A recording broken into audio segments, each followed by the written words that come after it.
Welcome to our community. Susie Thomas with you this morning. You know, every once in a while, there is a story that is so compelling and so uplifting. We just have to have the people in to talk to them about it, and today is one of those days.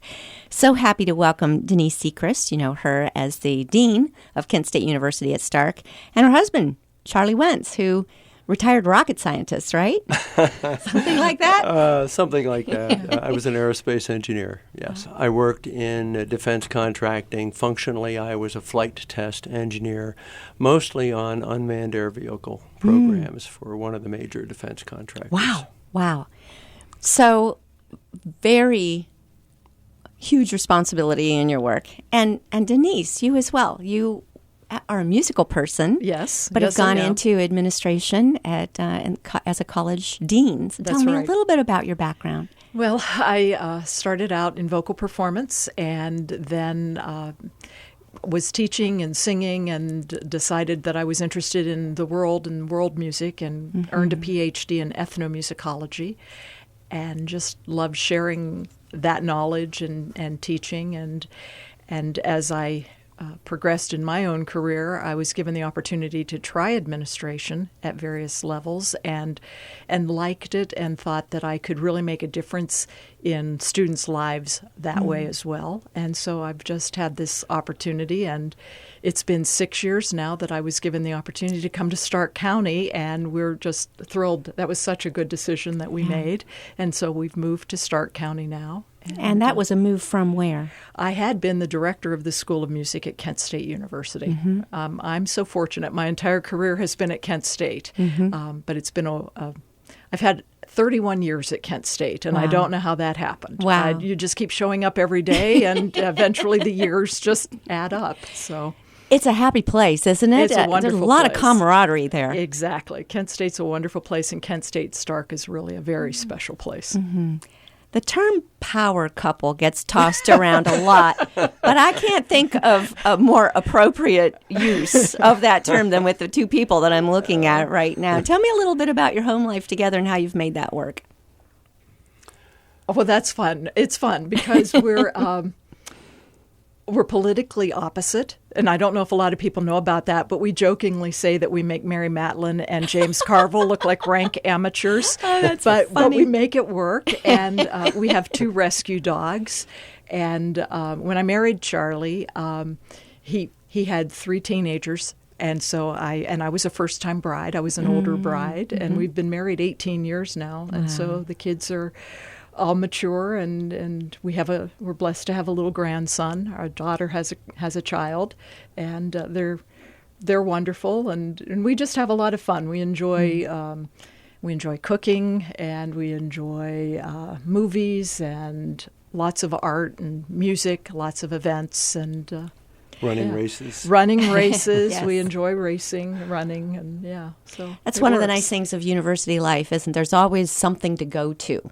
Exactly. Always something to do. It's a great life. It is. Well, I invited you here because of such a hopeful story, but it's more hopeful than I realized hearing you say we're opposite politically. Yes. Because I think if our country needs to learn from anybody, they can just take a look at your marriage and say we can come together and be happy together. Absolutely. We don't have to see eye to eye on everything. Absolutely. And I think that having that civil discourse, we learn a lot from each other, and we respect one another. And so, and we agree on fundamental things. Yeah, that's important. And so that's why it really works. And the kids have always enjoyed watching us get into these great debates, especially at election time. Yes. And I will tell you, it's been really what was very touching, and to show you how it does work. With this last presidential election, I, of course, was not particularly pleased with the outcome, and it wasn't looking very good, and I went to bed early. And usually I stay up, but I just went to bed, and the next morning I learned the outcome. And as I woke up, Charlie was standing there. He had made me breakfast in bed because he knew You were going to be heartbroken. he knew that I was not going to be happy, and so he made me breakfast in bed. And so that's all that needs to happen. Exactly. But that's There you exactly go. right. So That's wonderful. Well, and it's a matter of mutual respect. And people have gotten crazy over the last umpteen years with respect to politics, and it doesn't have to be that way. No. It shouldn't be that way. We're all Americans, and we all want the best for the country, or at least we should want the best for the country. And it's how we reach that goal that wherein lies the differences. and it's not a zero-sum game. I see that in so Thank much, you. particularly in higher ed right now. Higher ed sometimes feels a little bit like it's under attack because people are saying, we need trades, we need educated tradespeople, and we do, but that doesn't mean we need one over the other. We need skilled workforce, and there's all kinds of opportunities for everybody, and it's not one against the other. The greatest joy is figuring out how we all win. Yeah, the way a body works. And one thing has a job and another thing has a job, and if everybody's doing their job, then Right. it all works together. Well, you two have a wonderful home life. It got rocked with some news some time ago. Yes. And tell me about that. Well, in June of last year, we were on vacation. We were down in Florida. And the night before that we were to get on an airplane and come home, I had a very painful time just rolling over in bed. And so much so that that morning I didn't know whether or not I should even get on an airplane or find a hospital. And but I thought that, we had a connection in Atlanta, so I can survive an hour and a half or so flight, 2 of those, and so made it home okay. And the next day tried to get an appointment with my physician. Was able to get a cancellation the next day, and my physician scheduled an ultrasound and said something key. If you get a fever, go right to ER. And that night, I had a temperature of 102. So we went to Altman Hospital at 10:30, and ER took me immediately and gave me a few tests, and then at 3 a.m. the physician came in and said, well, I'm not going to beat around the bush, or I'm not going to sugarcoat it. We see a mass, we think it's cancer, we're admitting you. And so that was after a CT scan. And so Denise and I just stared at him for a long moment or two, just processing what he had just said, and then when it sunk in, we really didn't have any questions for him. We were just we were in shock. It Yeah. was Yes, it was that's a hard. shock. It was a shock. We just looked at each other. We looked at him. He said, "We're admitting you," and they started gathering up our stuff. And it was 3 a.m, and we were exhausted. I had been at work all day. It was a Friday, and I had been at work all day and came home. And Charlie was excited and said that he had seen the doctor, and said, "If I get this fever, I'd need to go to the ER." And I said, "Did you take your temperature?" And this was like 5:30, and he said, "Yes, it's 99."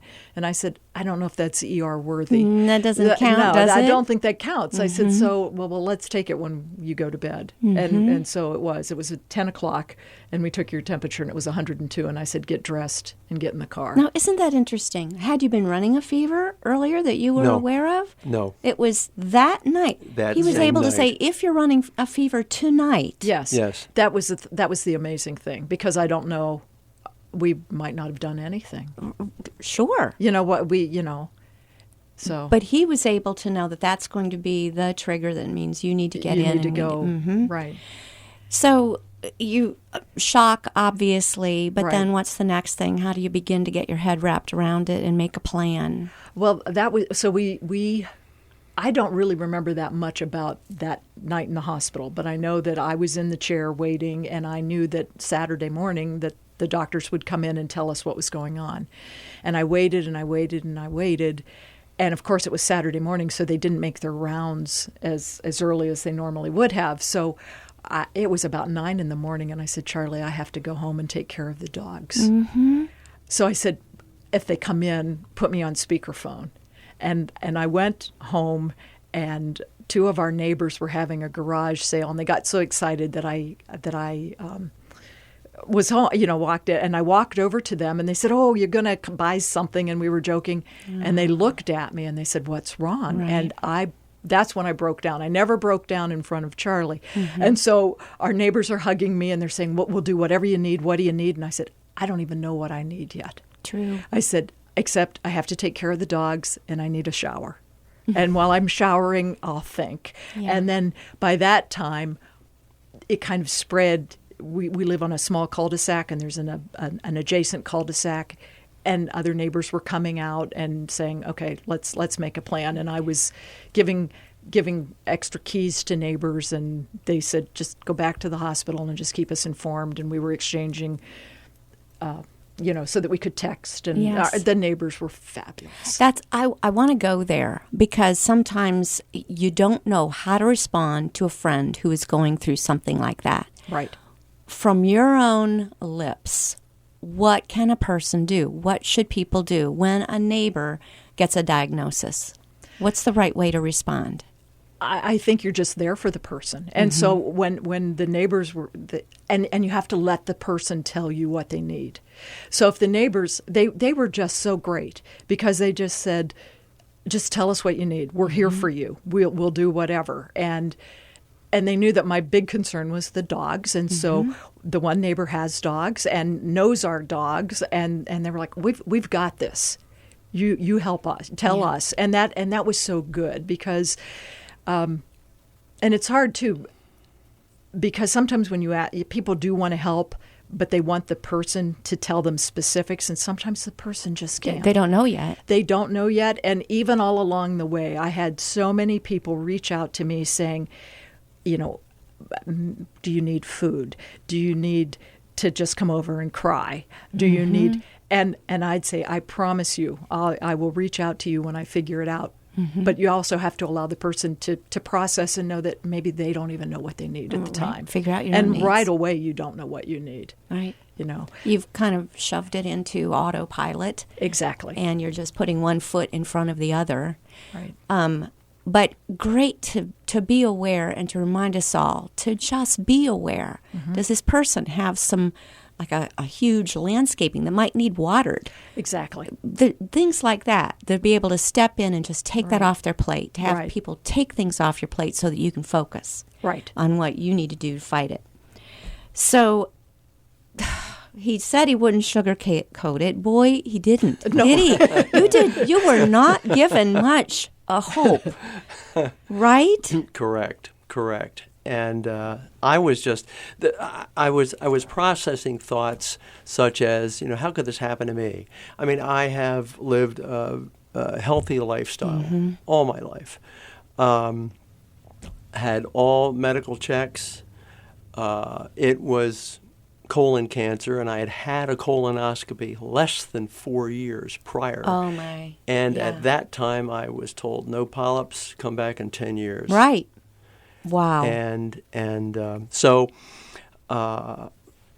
when I met my oncologist, who is a fabulous person, I told her my story.